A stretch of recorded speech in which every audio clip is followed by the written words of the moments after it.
Sometimes all you can do is just shake your head.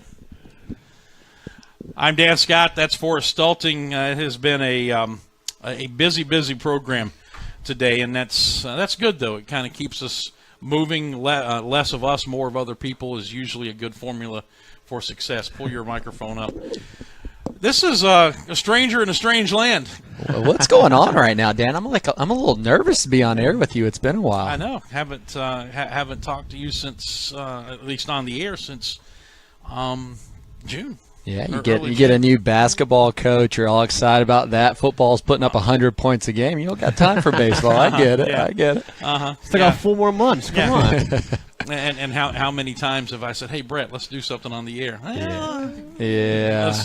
That's on me. I'm too busy burning my hands off. Let's big.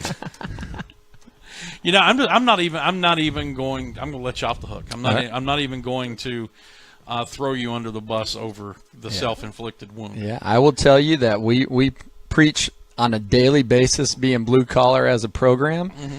And if you're blue collar and you got a coolant leak in your F-150, do you take it to a mechanic or do you hop in there and burn the heck out of your hand yourself? It's B. That's what you do, Dan. That's blue collar right there. So I got 3rd-degree burns right now, but maybe it made us a little bit tougher. I'll take it. Well, see, I was also, as I told you, thinking you can also teach your kids to be smart. So yeah, well, that's overrated. There's two sides of that coin. Hey, since the season ended at the SoCon tournament and that wonderful run we had, it's not like you guys haven't been busy. It never ends. Your assistant coaches were on the road recruiting for the rest of the summer, and for people who haven't seen yet, Renovations continuing over at Latham Stadium. So just kind of catch us up before we move forward a little bit. Yeah, so, busy offseason as always, trying to basically the big thing that I'm trying to harness right now is take the momentum from that first year as the new coaching staff and all the excitement and the run we made on and make it sustainable, and roll that into this year. And it's not going to be easy. We lost some big names that really helped us both from a leadership and on the baseball field. But we're excited. We think that the bar has been set. We made it to our first championship game since 2005 and tied the all-time wins record at Furman history in our first year as a coaching staff. And we think the bar has been set now. So now it's just living up to that standard and to continue to take it to the next level, which is ultimately to get 1,076 miles away. That's what I'm going to always base things off of, building a program that can compete at the regionals and super regionals and eventually work our way to Omaha. And to do that, obviously, you have to continue to recruit well. And in this instance, you are having to replace your staff ace. You're having to replace a player who meant so much to your program that you named an award after him while he was still alive and a member of the program, which you never see happen, talking about Will Gaddis and Carter Grote, just among others that you're having to replace. So you're always having to look ahead and trying to predict the future, I guess, for lack of a better term. Which is, I'll tell you, that's not easy. I mean, recruiting's the hardest thing out of this whole bunch. It's easy. The 35 you got here, you see them on a daily basis. You know what you need to get better at. But how do you know what in 2 years you're going to need to get better at? And you're just making the best educated guesses you can make. We're really happy with the freshmen that we have in this year, and we're extremely happy with the class that we've put together for 2018 so far. We got a couple more pieces to wrap that up, but to this point, it's probably going to be the highest rated class in Furman history. We're really excited about that group. But we're going to stick to our core values of bringing in small numbers and investing in our kids. And the way we're going to get to Omaha is we're going to treat recruiting different. Instead of bringing in 18 to 25 guys a year, we're going to bring in 8 to 10. We're going to do it the right way so they know when they become part of the Furman family, it's for 4 years. It's not for a fall. And all that being said, that's an incredibly hard thing to sustain because you can't miss. When we go recruit, we can't commit a kid because they tweeted out that he hit 92. We got to get to make sure the kid's the right kid. We got to make sure his family's the right family. We got to make sure that when things aren't going well, he can still respond. And all those things are very, very tough to do in a world that recruits 14-year-olds. It's just not something you can do. And the bottom line is you're only as good as your word. And if a kid commits to us and we commit to them, then we just think that should mean something. So we want to make sure it's the right kid. And when you're only bringing in 8 to 10 a year in an entire country, you got your work cut out for you. You know. And if he can hit 92 but doesn't have the common sense to allow the radiator to cool down before he tries to open it, then he's not going to be a fit. I like that. That means that guy's diving in. He's not scared at all. He's now I did on, Dan. Just don't use your throwing hand, which I well, there was that. Yeah. With Bull Durham. What hand did you hit me with? Exactly. Exactly. And if he can grow a playoff beard, that's always a plus. Absolutely. Too. You know. Forrest? So you have had some fall practice going on the past few weeks. What have you seen from your guys? What's impressed you the past couple of weeks? You know, we've come a long way very quickly. I'll be honest with you. I was a little alarmed in the way we played early. We were kind of sloppy defensively, and we weren't throwing as many strikes as we got accustomed to last year. I think we finished 4th or 5th in the entire nation in fewest walks per 9 inning last year, and we were very, very proud of that. And we want to continue that tradition. If you're going to beat us, you're going to have to swing the bat. Which, by the way, is a stark departure from what we had gotten accustomed to seeing. Yeah, and it is. And it's, a large part of that is I think I hired a very, very good pitching coach. I think that the whole thing is, with 2 pitching minds. And to be honest with you, doing a lot of what Leo Mazzoni has designed and being off the mound, more repetitions with less effort, to where guys are at 60 feet 6 inches, 4 times a week, and it's not at a max velocity, nowhere even close, and it puts a lot of pressure on the pitching coaches behind them to make sure you regulate the effort. But what you're trying to do is basically make sure that they feel most comfortable on an incline throwing 60 feet 6 inches instead of 80 to 90% of your work being on a flat ground in the outfield long tossing. So it's been a switch of our mentality and our approach, but it's really paid off. And Leo Mazzoni knows a thing or two about throwing strikes and getting guys to throw strikes. And we've bought all into it, and we're excited. And, I said I was a little alarmed at first, but we've come a long way. I really challenged our bullpen. That look, we're just going to have the mentality that we're coming right after you, and if you hit the ball and beat us, we can live with that. But not throwing it over to 17-inch plate, that's something I can't live with. And on the last week, we did a whole lot better. I've been very impressed with our outfield. Man, we moved Jabari Richards to left field. He's like a different animal out there. He came back like a kid determined to play at the next level, and man, he's just. He's been the best player on the team. He's been incredible both defensively and offensively. Landon Kay is obviously as good as they come. We're excited about having him. David Webble is back. Our little spark plug is back from that injury. And then a name to keep an eye out on, Ben Anderson from Atlanta. The kid is the future of our program. He's probably one of the purest baseball players I've seen as a freshman, both defensively, offensively. We can't figure out how to get him out. He's an outfielder. He's an outfielder. Okay. So we got some guys really stepping up in the outfield that we're really excited about. What about on the mound? So obviously we got Grant Sherman returning, which Will Gaddis obviously got a ton of the attention last year, and rightfully so. If you look at the second half of what Sherman did, he went punch for punch with Gaddis and was as good as anybody in the country. I think at one point he walked one guy in like 52 or 53 innings. It was a really impressive stretch. So obviously he's the front end of it. Jake Crawford has really stepped up on the mound. We've introduced a 2-seam, get some movement to his fastball. He's been a low 90s guy with 3 pitches that has absolutely dominated, and looking to move him into possibly moving in a starting role. Heath Hawkins has been electric. Heath has obviously pitched enormous role for us out of the bullpen, but he's got all the makeup to be a starter. He's really developed his changeup, so now he's got 3 pitches that can really dominate. We took a big hit. David Dunleavy was JUCO Pitcher of the Year last year out of USC Lancaster, and man, the guy had weekend starter written all over him. Never had any injuries, never had anything, and pitch against Brandon Elmy, threw a fastball up, and unfortunately popped his elbow, and he's having surgery. So we will lose him this year. That was a big blow for us. But Hunter Baker has looked extremely well. He turned his life around this offseason. He lost 40, 50 pounds. The kid is serious. He's actually probably pitched the best out of anybody the entire fall. He's been all but unhittable. He's a 6'8" dude, so when he's throwing downhill, he's got a chance to be special. So we've looked good on the mound. We're obviously looking for more people to step up.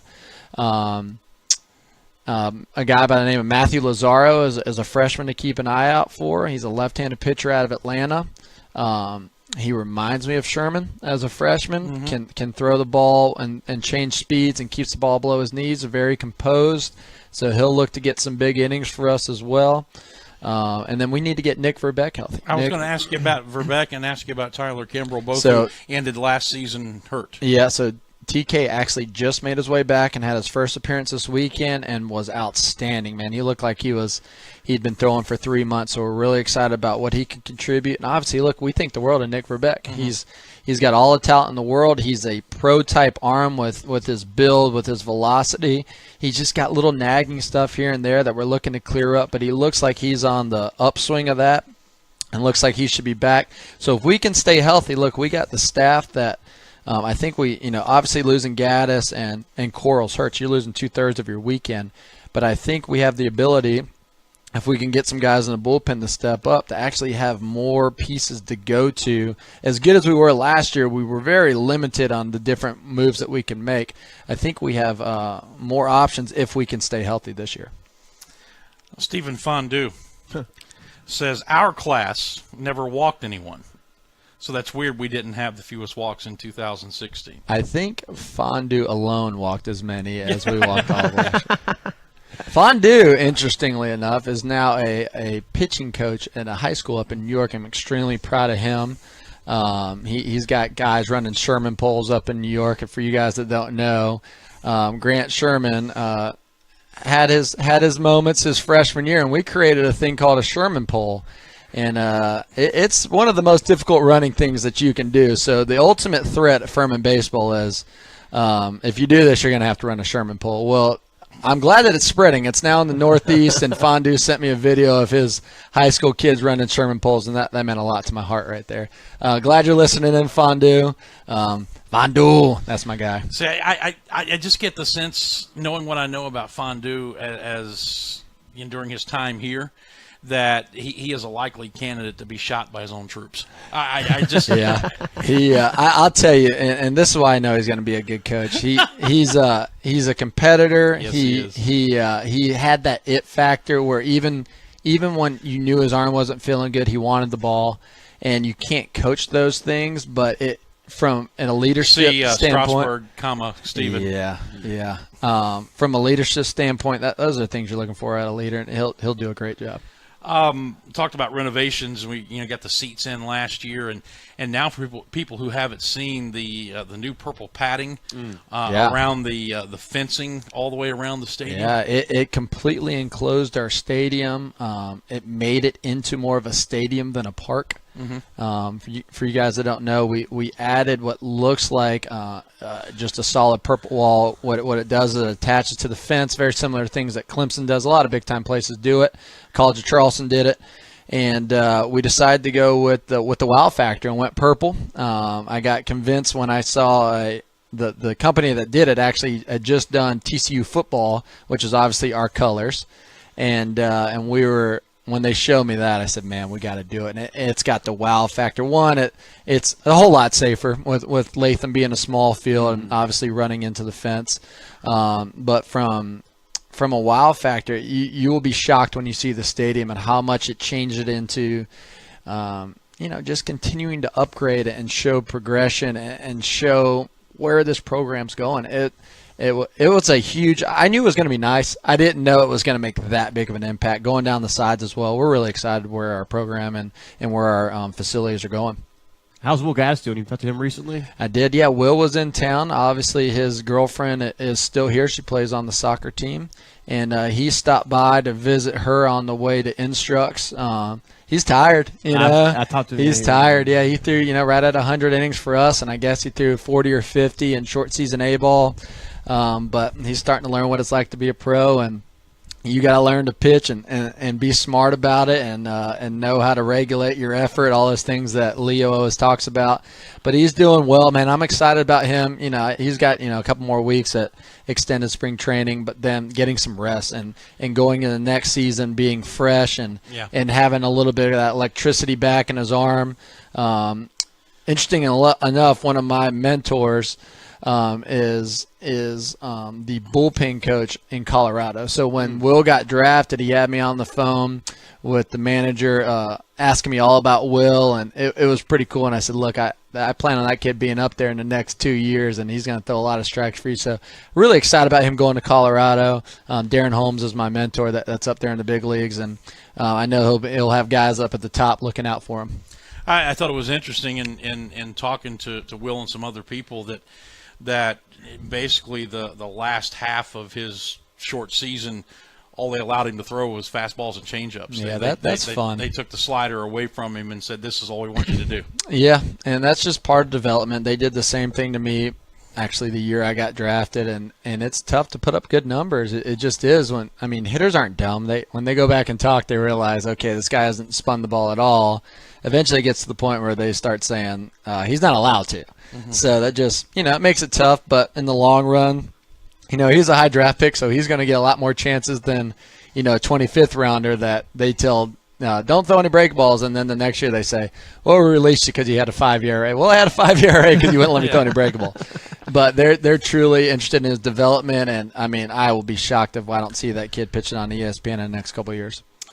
Before we let you go, you've got the alumni game coming up, not this Saturday, but the following Saturday. Correct. Yeah, we're excited about it. We're going to have our second annual alumni game, Furman Baseball alumni game. What a great turnout we had for our first year. I wasn't sure how the turnout was going to be. It ended up being a blast. We get the guys in uniform, get them out there on the field. We got some gear to give them. Just trying to keep our alumni invested and make them feel like they're always welcome back home. And even though there's been a change in the leadership here, to know what I think about our alumni, and I know that everything we do is because of the foundation they laid, and it's just a way of me saying thank you and giving back to those guys. All right, and then the fall will end. When will the Purple White series? So typically that is the Purple White series. Okay. We have 2 more practices because of rain that have been bumped, but that'll be our grand finale. We'll have a couple practices that weekend after it, but that will be our Purple White series during homecoming weekend. Sounds like a plan. I'm excited because we're on the cusp of basketball season starting. Yeah, I'm excited about that too. And trust me, so am I. Yeah. But when basketball season starts, I know. you know what's next. I know, and I tell you what, this is going to be, I know you got to go, this is going to be the toughest schedule that I've seen in the Southern Conference. It is. We have been challenged, and a lot of it was pre-planned, and some of it, to be completely honest with you, we had things fall through. I was going to ask you, who replaces Cincinnati? Who did we finally plug into that weekend? We are flying out to Wichita State. Oh, wow. Seriously? Yeah. I hear you. Shockers. Going to play the Shockers. So that'll be a fun series. We go to NC State, Clemson, South Carolina. I can't remember. I believe it's this year. We still pick up a game with College of Charleston. From here on out, we'll start playing weekend series against College of Charleston. We signed a thing with Georgia, with Ole Miss again. So we're really challenging our boys and excited about seeing us step up to that competition. Listen, if our motto is 1,076, we can't be scared to roll into an SEC school and getting a police escort. That was fun, wasn't it? It was. So that's my new thing. I tell our guys, if they don't do police escorts, we don't go. That's the bottom line. So Wichita, Kansas, the police force, we're coming to you. There you go.